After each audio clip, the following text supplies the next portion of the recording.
Graça e paz, que Deus abençoe a sua vida. Nós continuamos com o nosso devocional diário. Se você está acompanhando as proposições de leitura, no Antigo Testamento estamos lendo 2 Crônicas, estamos dos capítulos 17 ao capítulo 20.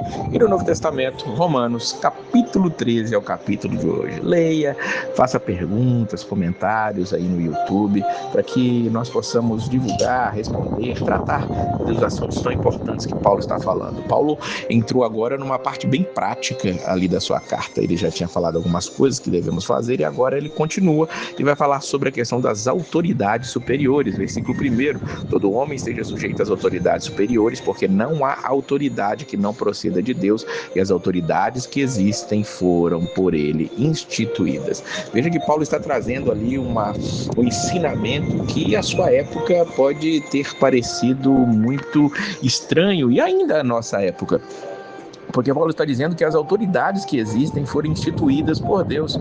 E ali Paulo estava sob o Império Romano, provavelmente sob o Império de Nero ali, e com certeza alguém como Nero não era alguém a ser vista como um exemplo ali, usado por Deus, como alguns pensam. Mas não é essa a questão. Ele está dizendo aqui que os magistrados, elas não são para temor, diz o versículo 3, quando se faz o bem, e sim quando se faz o mal. Queres tu não temer a autoridade, faz o bem e terás louvor dela, visto que a autoridade é ministro de Deus para o teu bem. Entretanto, se fizeres o mal, teme, porque não é sem motivo que ela traz a espada, pois é ministro de Deus, vingador, para castigar o que pratica o mal.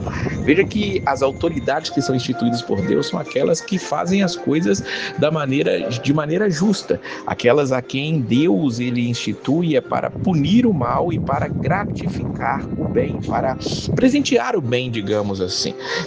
Mas Deus é que está no comando de todas as coisas. Nós não esquecemos que Deus está no comando da história. Muitas vezes Deus permitiu a Israel ser punido por reis ímpios ali. Deus chega a chamar Ciro de meu servo, meu ungido.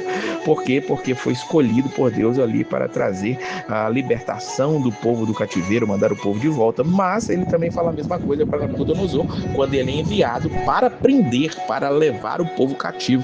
Ou seja, Deus está no comando de tudo, seja para nossa punição por estarmos andando fora da linha, ou seja, para nos beneficiar quando é a vontade dele. Então, por esse motivo, por ele ser o autor de todas as coisas, ele colocar ali os magistrados, os governantes, aqueles que estão sendo governados precisam seguir a lei desses homens, desde que essa lei ela não vá contra a palavra de Deus. Isso tem que ficar muito claro diante de nós. Por exemplo, o livro de Atos vai mostrar para nós várias vezes em que as autoridades mandaram eles se calarem, mas eles continuaram falando, porque eles disseram, mais vale obedecer a Deus do que aos homens nesse quesito. Então, temos que pagar tributos.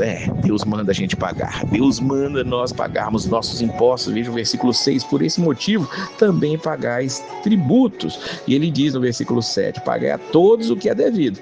A quem tributo, tributo. A quem imposto, imposto. A quem respeito, respeita. A quem honra, honra. Precisamos honrar e respeitar os nossos governantes. E isso muitas vezes é bem complicado na cabeça de muitas pessoas, mas precisa ser dessa maneira, porque é um mandamento bíblico para nós. Podemos não aceitar, podemos não condizer com algumas práticas, mas precisamos respeitar, sim, conforme a palavra de Deus diz para nós. E ele, dentro desse quesito, vai dizer que nós não devemos ficar devendo coisa a ninguém, nenhuma a ninguém, exceto o amor, que vos ameis uns aos outros, pois quem ama o próximo tem cumprido a lei. Paulo vai se lembrar aqui dos ensinamentos de Jesus, quando ele diz que o maior mandamento é amar ao próximo como a si mesmo, amar a Deus e ao próximo. E ele vai explicar isso aqui no versículo 9. Pois isso, não adulterarás, não matarás, não furtarás, não cobiçarás, e se há algum outro mandamento, tudo nesta palavra se resume: amarás o teu próximo como a ti mesmo.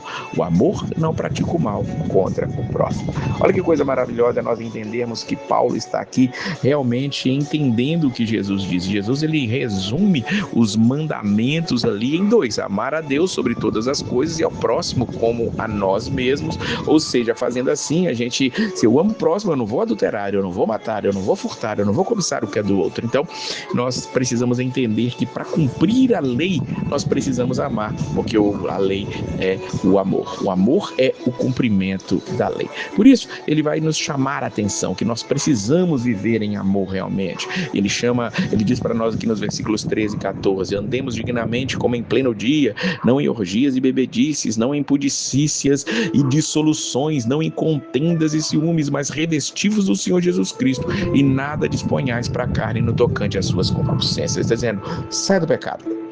Não vive orgias, bebedices, não vive dissoluções, pare de contenda, ciúme, problemas e dificuldades que vocês mesmos criam. Não, ame, e aí você vai cumprir a lei. E assim nós precisamos fazer, que nós possamos amar e cumprir a lei. Que Deus abençoe a sua vida, hoje e sempre, e a paz do Senhor.